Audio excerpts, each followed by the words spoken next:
Hello friends, system maintenance के lecture number 1। ऐसे तो ये दूसरा लेक्चर है मेरा, लेकिन लास्ट लेक्चर में हम लोगों ने सिलेबस के विषय में डिस्कस किया था कि उसमें क्या क्या पढ़ना है, क्यों ज़रूरी है, क्या इम्पोर्टेंस है उस पेपर का। लेकिन आज हमारा पहला लेक्चर है और ये लेक्चर भी बेसिकली हम अभी प्रयास करते हैं कि कंपाउंड अपने पेपर को ठीक तरह से समझने के लिए थोड़ा पीछे लौटने की कोशिश करें। एक रिवीजन टूर की तरह है। पहले हम इसको रिवाइज करेंगे पीछे के टॉपिक को। ऐसे पिछले क्लास में हमने बताया था कि आप लोग पढ़ के आएंगे और पढ़ने के बाद फिर और आगे बढ़ेंगे, लेकिन हमें लगा कि एक रिवीजन तो होना ही चाहिए बच्चों का। पहले हम 1-2 लेक्चर में रिवीजन का काम करेंगे, तब हम एक्चुअल टॉपिक पर आएंगे, तब हमारा यूनिट 1 का लेक्चर शुरू होगा। लेकिन उससे पहले कुछ बातें हमको जानना बहुत ज़रूरी है। सबसे पहले सिस्टम मेंटेनेंस जो पेपर है, ये शुरुआत होता है कंप्यूटर के डेफिनेशन से ही। कंप्यूटर के डेफिनेशन में हम लोग सबसे पहले, अगर कोई कहता है कंप्यूटर को डिफाइन करने के लिए, तो हम लोग बोलते हैं computer system is an electronic device. Computer is an electronic device.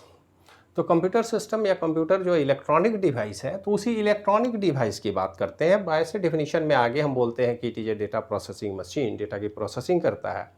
तो डेटा की प्रोसेसिंग पार्ट सॉफ्टवेयर से रिलेटेड है। डेटा कैसा होगा, डेटा का स्ट्रक्चर कैसा होगा, प्रोग्रामिंग लैंग्वेज कौन सा होगा, प्रोसेस इनपुट क्या होगा, आउटपुट का स्ट्रक्चर क्या होगा। लेकिन यहाँ हम बात करना चाह रहे हैं computer is an electronic device. Computer electronic device है, तो इलेक्ट्रॉनिक डिवाइस होता क्या है, इलेक्ट्रॉनिक कंपोनेंट कैसे होते हैं, इलेक्ट्रॉनिक सर्किट कैसे होते हैं, एनालॉग इलेक्ट्रॉनिक्स क्या है, डिजिटल इलेक्ट्रॉनिक्स क्या है, ताकि हम कंप्यूटर को ठीक तरीके से बाद में समझ पाएँ। तो सबसे पहले ज़रा हम देखें कि इलेक्ट्रॉनिक्स के विषय में अगर हम बात करें, तो इलेक्ट्रॉनिक्स तो साइंस एंड टेक्नोलॉजी का ब्रांच है, जिसमें हम इलेक्ट्रॉन के बिहेवियर को स्टडी करते हैं, इलेक्ट्रॉन के कैरेक्टरिस्टिक को अध्ययन करते हैं, रीड करते हैं, समझने की कोशिश करते हैं। और ये जो इलेक्ट्रॉनिक कंपोनेंट्स हैं, इसमें बेसिकली 5 कंपोनेंट हैं, और ये 5 ही बेसिक कंपोनेंट हैं, इलेक्ट्रिकल के हों, इलेक्ट्रॉनिक्स के हों। तो इसको देखिए, हमने बोर्ड पर लिख रखा है। सबसे पहला कंपोनेंट है रजिस्टर। और इन कंपोनेंट को अगर हम बेसिकली अगर डिवाइड करें, तो ये पैसिव कंपोनेंट है, और ये 2 कंपोनेंट एक्टिव कंपोनेंट है। अब ये पैसिव एक्टिव क्या है उस पर डिस्कस करेंगे। पहले हम ये देख लें कि हमारे पास ये 3 कंपोनेंट कौन कौन है। सबसे पहला कंपोनेंट है रजिस्टर। रजिस्टर जो रजिस्ट्री प्रॉपर्टी रखता है, रेजिस्टेंस जिसका नेचर है, मतलब अपोज करना, अपोजिशन, इलेक्ट्रॉनिक करंट के फ्लो में अपोजिशन पैदा करता है, रोकने की कोशिश करता है। तो ये रजिस्टर पैसिव कंपोनेंट है। कहने का मतलब इसका यूनिट है ओम, जो हम जानते हैं, और इस ओम में इनका मेजरमेंट होता है। पैसिव वो कंपोनेंट है जिनका हम आसानी से मेजरमेंट कर लें, जिनकी एक निश्चित स्पेसिफाइड यूनिट होगी। कैपेसिटर की बात करें तो ये इनका यूनिट है फैराड।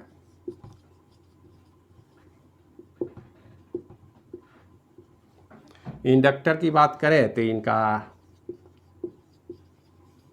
हेनरी इनका यूनिट है। एच या मिली हेनरी, माइक्रो हेनरी की बात हम करेंगे, लेकिन इनका यूनिट है हेनरी। ये तीनों कंपोनेंट इलेक्ट्रिकल इंजीनियरिंग के बहुत ही पॉपुलर कंपोनेंट है, डिवाइस है। इनका इस्तेमाल हम इलेक्ट्रॉनिक्स में भी करते हैं। इलेक्ट्रॉनिक्स में एक निश्चित वैल्यू की बात है, अलग अलग वैल्यू होता है। ये 3 कंपोनेंट हमारे पास पैसिव कंपोनेंट है। पैसिव कंपोनेंट कहने का मतलब इनके नेचर में कोई बदलाव नहीं आएगा। ये आइडियल बिहेव करते हैं सर्किट में। जिस काम के लिए लगाया गया वो काम ये करते रहेंगे, इनका और कोई काम नहीं है। जब तक ठीक ठाक रहेंगे अपना काम परफॉर्म करते रहेंगे, और जिस काम के लिए लगाया गया वो काम करते रहेंगे। मोड ऑफ ऑपरेशन इनका फिक्स है। पैसिव कहने का मतलब ये है। अब हम एक्टिव कंपोनेंट की बात करें तो एक्टिव कंपोनेंट वो कंपोनेंट है जिसमें हम डायोड्स की बात करते हैं, ट्रांजिस्टर की बात करते हैं। ये एक्टिव कंपोनेंट इसलिए है कि इनका कोई मेजरमेंट यूनिट नहीं होता है। ये अपने बिहेवियर को, अपनी एक्टिविटी को लगातार बदल सकते हैं, और ये अलग अलग पर्पस के लिए डिज़ाइन किए जाते हैं। जैसा कि हम लोग जानते हैं, एक रेक्टिफिकेशन के लिए रेक्टिफायर डायोड का इस्तेमाल करते हैं, तो bulb LED bulb, light emitting diode, light emit करने के लिए भी डायोड होता है। लाइट सेंसर भी डायोड का काम करता है। इंफ्रारेड डायोड भी है, हाई फ्रीक्वेंसी पर भी काम करता है, लो फ्रीक्वेंसी पर भी काम करता है। सबके लिए अलग अलग डायोड बनाए गए हैं। आखिर उनकी पहचान के लिए हम अलग अलग नंबर देते हैं। इन पर एक पार्टिकुलर नंबर के हिसाब से हमारे पास डायोड अवेलेबल है मार्केट में, जिस भी काम के लिए हो। रेक्टिफिकेशन के लिए अलग नंबर का डायोड आएगा, हाई फ्रीक्वेंसी रेक्टिफिकेशन के लिए अलग डायोड आएगा, सिग्नल के लिए अलग डायोड आएगा, एलईडी अलग तरह का होता है। तो इस तरह से अलग अलग डायोड होते हैं, इसीलिए इनको हम एक्टिव कंपोनेंट बोलते हैं। नाम एक है, काम अलग अलग है, और हर काम के लिए अलग अलग डायोड बनाए जाते हैं, अलग अलग काम वो करता भी है। हम देखते हैं आज तो एलईडी टीवी की भी बात होती है, एलईडी मॉनिटर भी आ रहा है, एलईडी लाइट भी। पहले यही एलईडी केवल इंडिकेटर के रूप में हम इस्तेमाल करते थे। तो ये एक्टिव कंपोनेंट है, इसलिए इनका नेचर और behaviour according to circumstances, according to design बदलता है। इसके बाद आता है सबसे powerful transistor. Transfer of register से ट्रांजिस्टर इसका नाम पड़ा है। ये भी अलग अलग नंबर में ही आएंगे। ये बेसिकली दो तरह के एनपीएन और पीएनपी ट्रांजिस्टर की बात हम करते हैं। ये सब कुछ बेसिक इलेक्ट्रॉनिक्स में आप लोग पढ़ चुके होंगे, उसको एक बार ध्यान में रखेंगे। हम यहाँ उस पर डिटेल चर्चा नहीं कर पाएंगे, हमारे पास उतना समय नहीं है। लेकिन एक बात हम ध्यान में रखें कि हमारे पास इलेक्ट्रॉनिक कंपोनेंट ये 5 हैं: रेजिस्टर, कैपेसिटर, इंडक्टर, डायोड और ट्रांजिस्टर। ये 5 कंपोनेंट ही इलेक्ट्रॉनिक्स के बैकबोन है। इलेक्ट्रॉनिक्स का कोई भी डिवाइस हो, चाहे हम एक रेगुलेटर की बात कर दें, पावर एडाप्टर की बात करें, मोबाइल की बात करें, कंप्यूटर की बात करें, रेडियो की बात करें, टेलीविज़न की बात करें, साउंड रिकॉर्डर की बात करें, वीडियो कैमरा की बात करें, इवन एक रोबोट की बात करें, हर इंजीनियरिंग में यही 5 कंपोनेंट है, छठवां कोई कंपोनेंट नहीं होता। तो ये 5 कंपोनेंट बड़े पावरफुल हैं और इन्हीं के सहयोग से अलग अलग इलेक्ट्रॉनिक सर्किट हम डिज़ाइन करते हैं। अब इस इलेक्ट्रॉनिक कंपोनेंट का यूज क्या है भाई? तो इनका यूज हम सीधे नीचे देखिए लिखे हुए हैं, इलेक्ट्रॉनिक सर्किट बनाने में। इन 5 कंपोनेंट के सहयोग से इलेक्ट्रॉनिक सर्किट क्या है? Electronic components combine together to form an electronic circuits. अब सर्किट की बात जब भी हम करेंगे तो एक बात तो तय है कि ये इलेक्ट्रॉनिक सर्किट कुछ न कुछ स्पेसिफिक काम करने के लिए बनाए जाएंगे, और जिस तरह के काम होंगे उसी के अनुरूप हम उस सर्किट के नामकरण की बात करते हैं, सर्किट बनाते हैं। अगर सर्किट की बात करें तो एक छोटा सा सर्किट अगर हम यहाँ बनाएं तो ज़रा सा देखिए, एक हम छोटा सा सर्किट डिज़ाइन करने की कोशिश करते हैं।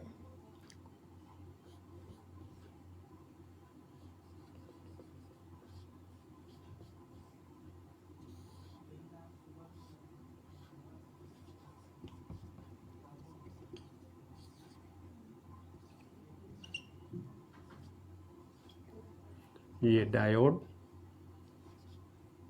C1 C2, तो आप गौर से देख सकते हैं कि हमने 4 कंपोनेंट का इस्तेमाल किया है। ये हमारा डायोड है, ये रेजिस्टर है, यहाँ पर 2 कैपेसिटर हमने लगाए हैं C1 और C2।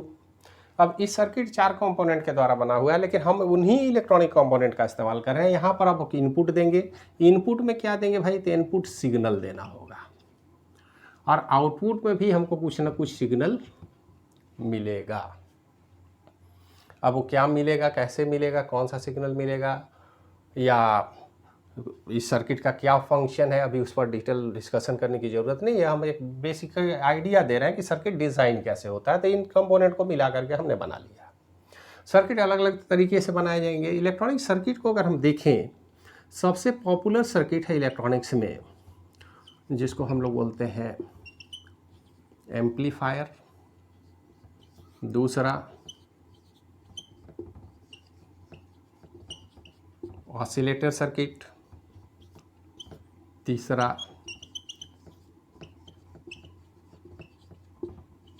रेगुलेटर सर्किट्स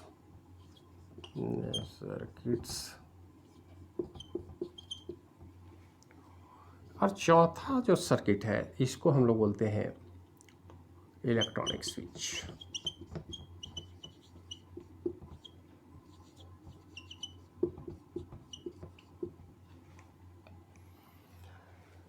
मतलब इलेक्ट्रॉनिक के कंपोनेंट के कॉम्बिनेशन से सर्किट बनाते हैं, लेकिन बेसिकली अगर हम पूरे इलेक्ट्रॉनिक के फील्ड को, इलेक्ट्रॉनिक वर्ल्ड को गौर से देखें तो हम यही पाते हैं कि हमारे पास इसी तरह के 4 सर्किट का इस्तेमाल किया जाता है।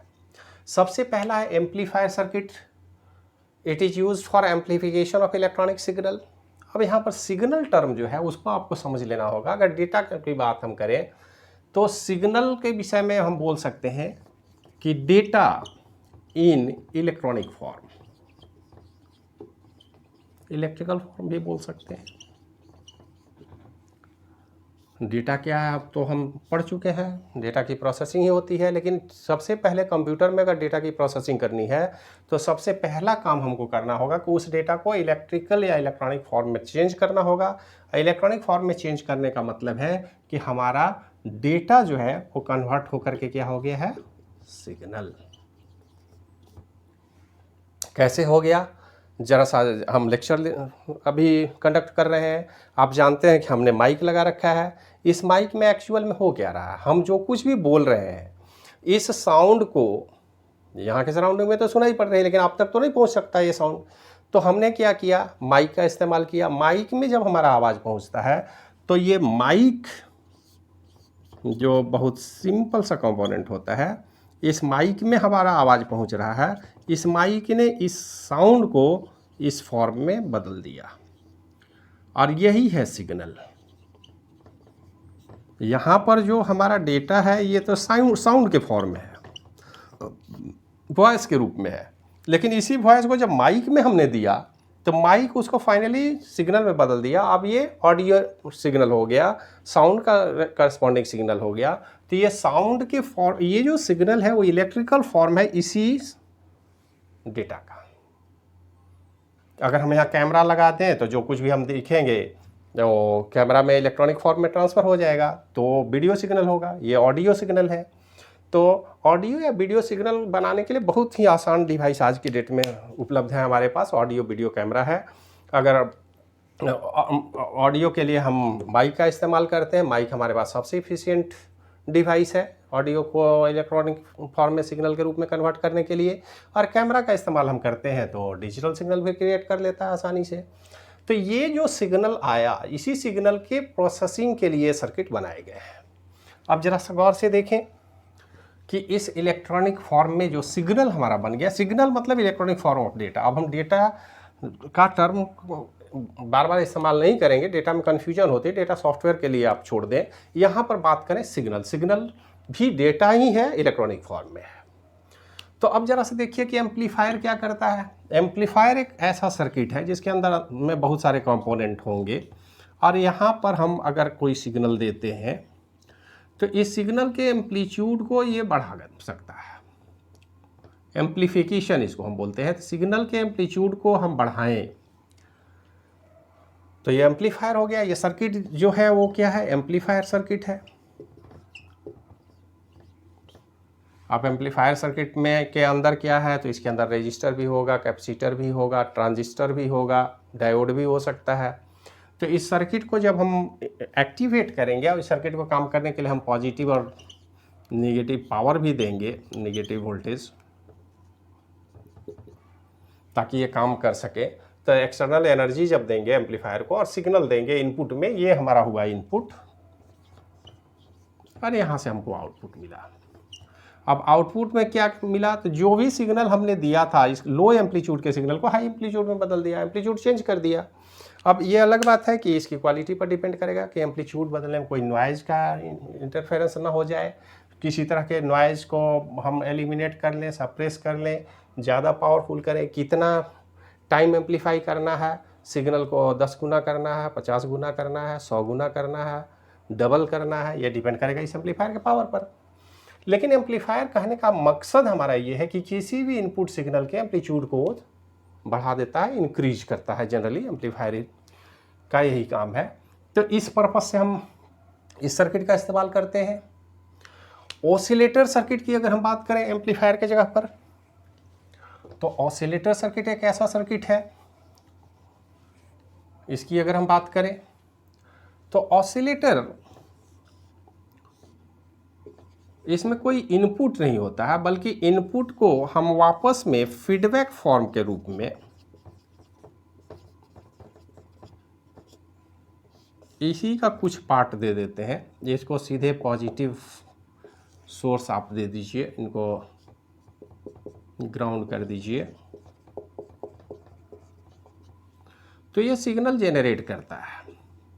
एक्चुअल में ये सिग्नल जेनरेटर है ऑसिलेटर। ऑसिलेटर को इनपुट देने की ज़रूरत नहीं है, बिना इनपुट दिए हुए हम यहाँ से सिग्नल जनरेट कर सकते हैं। तरह तरह के म्यूजिकल वेल हम आप देखते हैं, अलग अलग पक्षी के आवाज़ में है, जानवर के आवाज़ में है। तो ये सारा सिग्नल जो जेनरेट हम करते हैं, ऐसा तो है नहीं कि उसके अंदर जानवर बिठा देंगे, उसके साउंड को हम डिटेक्ट करते हैं और एक ऐसा ऑसिलेटर डिज़ाइन करने की कोशिश करते हैं जो उसी सेम फ्रीक्वेंसी को जेनरेट करे, ताकि उस फ्रीक्वेंसी को सुनने के बाद हमको लगे कि वो पर्टिकुलर साउंड यहाँ से निकल रहा है। भले वहाँ पक्षी ना हो, कोयल नहीं हो, कोयल की आवाज़ हम सुनेंगे, बांसुरी नहीं बज बांसुरी का आवाज़ हम सुनते हैं। तो इसको जेनरेट करने का काम करता है ऑसिलेटर। ऑसिलेटर भी इलेक्ट्रॉनिक सर्किट है जो किसी खास फ्रीक्वेंसी को, किसी रेंज ऑफ फ्रीक्वेंसी को जेनरेट करने का काम कर सकता है। जितने भी फ्रीक्वेंसी हम लोग जेनरेट करते हैं, चाहे रेडियो स्टेशन के लिए हो, टेलीविज़न स्टेशन के लिए हो, कैरी हाई फ्रीक्वेंसी की बात हो, लो फ्रीक्वेंसी की बात हो, वो सारे सिग्नल को जनरेट करने का काम ऑसिलेटर करता है और ये स्पेशली इसी काम के लिए बनाया गया है। फिर तीसरा जो हमारा है रेगुलेटर सर्किट। हम जानते हैं पावर रेगुलेशन आज के डेट में बड़ा इंपॉर्टेंस है। वोल्टेज का उतार चढ़ाव हमारे घर में अक्सर होते रहता है। हमारे पास जितने भी इलेक्ट्रॉनिक सिस्टम हैं उनमें हम रेगुलेटर का इस्तेमाल करने की कोशिश करते हैं, ताकि बड़े अचानक फ्लक्चुएशन के कारण हमारा इलेक्ट्रॉनिक सिस्टम डैमेज ना हो। तो रेगुलेटर भी एक इलेक्ट्रॉनिक सर्किट है। जिस इलेक्ट्रॉनिक सर्किट का अगर हम रेगुलेटर की बात करें तो यहाँ पर एक निश्चित वोल्टेज, हम डीसी वोल्टेज की बात की जाती है रेगुलेटर में। अगर 15 वोल्ट हमने दे रखा है और यहाँ से हमने 9 वोल्ट कांस्टेंट कहने का मतलब इस 15 में वेरिएशन हो सकता है, ये 10 से 15 वोल्ट के बीच में वेरी कर सकता है, लेकिन किसी भी परिस्थिति में यहाँ का वोल्टेज कांस्टेंट होगा, एकदम फिक्स होगा, उसमें कोई बदलाव ना हो। तो ये जो काम करता है, जिस सर्किट का इस्तेमाल हम करते हैं, वो है हमारा रेगुलेटर सर्किट।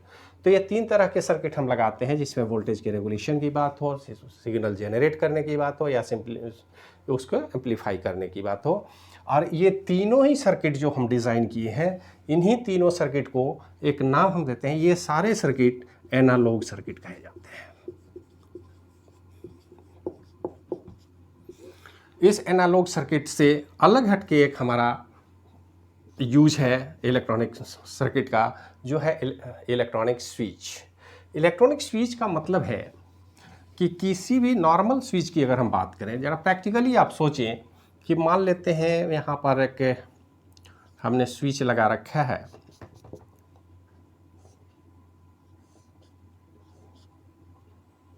और ये पुश ऑन करने के लिए हमें पुश करने की ज़रूरत है। तो सोचिए कि अगर इसको हम पुश करना चाहें, एक काम और करते हैं,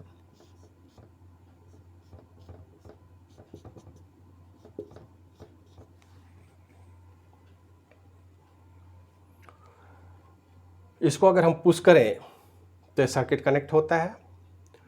लेकिन अगर मैनुअल पुश करना हो किसी भी इलेक्ट्रॉनिक्स हो, अपने घर के टॉगल स्विच के विषय में सोचिए, घर में जो बल्ब ऑन ऑफ करने के लिए करते हैं, फैन को ऑन ऑफ करने के लिए आप स्विच इस्तेमाल करते हैं, तो इस स्विच को प्रेस करने का मतलब क्या है? इस पुश को जब भी आप ऑन करना चाहें बल्ब तो पुश करते हैं, छोड़ देते हैं तो ऑफ हो जाता है, फिर से पुश करेंगे। अगर डोर बेल की अगर हम बात करें तो क्या करते हैं, दबा के रखेंगे, उतने देर तक बजता है। अगर हम आपसे कहें कि उस डोर बेल को या इस घर में लगे हुए टॉगल स्विच को, जो ऑन ऑफ स्विच है, उसको 1 मिनट में कितनी बार आप ऑन ऑफ कर सकते हैं, तो आप कहेंगे बहुत जल्दी से हम करेंगे तो 25-30 बार कर सकते हैं। लेकिन इलेक्ट्रॉनिक स्विच कहने का मतलब है कि इस यहाँ पर अगर हम कोई इलेक्ट्रॉनिक स्विचिंग सिस्टम लगा दें, ये हमारा इलेक्ट्रॉनिक स्विच हो, तो इस इलेक्ट्रॉनिक स्विच के स्विचिंग स्पीड की अगर हम बात करें तो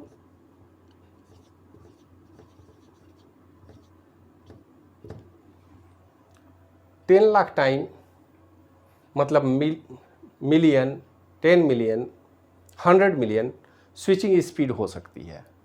तो अगर हाई स्पीड में किसी भी सर्किट को स्विच ऑन ऑफ करना हो तब हमको इस इलेक्ट्रॉनिक स्विच बनाने की ज़रूरत होती है।